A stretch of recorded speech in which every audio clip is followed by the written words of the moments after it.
But right now, we're talking about a 4-day week. How would that go down at your works? How would you feel about doing a 4-day working week? We've just been speaking to David Cann, who's founder and owner of Target Publishing. They went to a 4-day week in last March, the March in 2020, and they say it's really worked for them. Really worked for them. If it hadn't worked for them, then they would have switched back. But it's really worked for them. They've done very well, just as good, if not better, income, and yet people aren't working as long, but they're happier. So what do you think about this? Well, Tracey Munro is an HR consultant at MAD, M-A-D-H-R, in Chelmsford, joins us now. Tracey, thank you very much indeed for joining us. I mean, could this work across different types of businesses and sectors? I'm sure there are some sectors that have to be open 7 days a week at some point, but could people work 4 days a week? Good morning. Good afternoon. Good afternoon to you. Thank you for having me.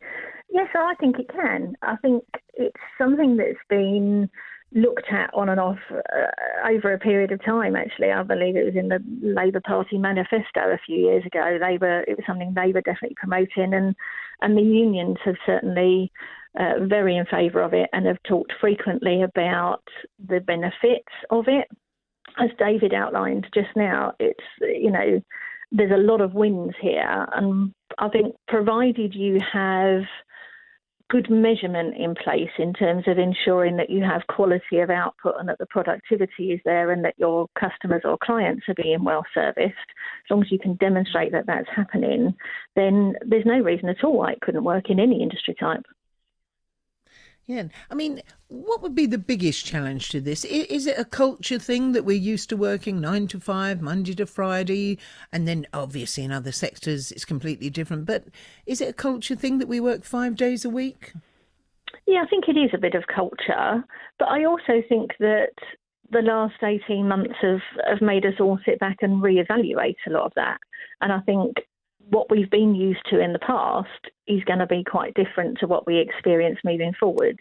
A lot of employers are already looking at fully flexible working or a hybrid working pattern for those who can still work partly from home, partly in the office or the factory. And I think that we're going to start to see more of that. So although I think it's been, long entrenched that that's what we do, I think inevitably we're going to see a lot of change moving forwards anyway. I don't think it would be a difficult thing for people to get their head around. But obviously it does depend on your environment as to the steps you need to put in place to make it happen, really. And I suppose who you work for as well. I mean, can you imagine the outcry if somewhere like the government said to civil servants they could all have Fridays off? I mean, people would probably go, I'm paying their wages. I think the public sector probably it's not going to be as easy as it may be for the private sector, because, as you say, when there's either funding involved or whether that's being paid out of taxes or whatever, then it could be quite difficult to justify why we are just paying people to sit at home, and that's the perception. So I think it's not going to be as easy as for the public sector, but I do think that once perception changes, actually, if we can have the same service delivered and we have people in a better place, their well-being is much better than it was when they were working silly hours and not being much more productive. It's long been known that people who are well rested and who are in a better frame of mind inevitably are going to be producing more. They're more motivated. That increases productivity. So I think the public sector will have a harder sell, but it's about being able to evidence that it's not going to be detrimental to anything, really. That's the thing as well. I mean, can productivity really be the same or even better in less time? I mean, can you get that work done? I suppose it's different in every area. Absolutely. But David's, a case in point, and he's been quite clear in saying that there's been no suffrage at all there in terms of their productivity, and I think he said quite the opposite. And his customers are happy, his staff are happy. So it sounds like he's got a really good model there in terms of and how he's making that work.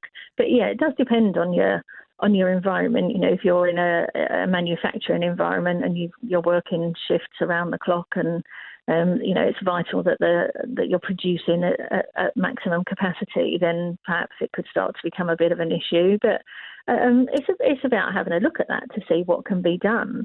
And even, what David's doing is fantastic, because that's an actual reduction in, hours of work.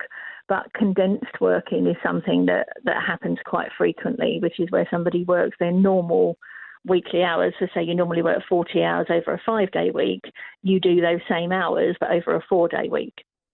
So that can sometimes be a fix in a production environment as well.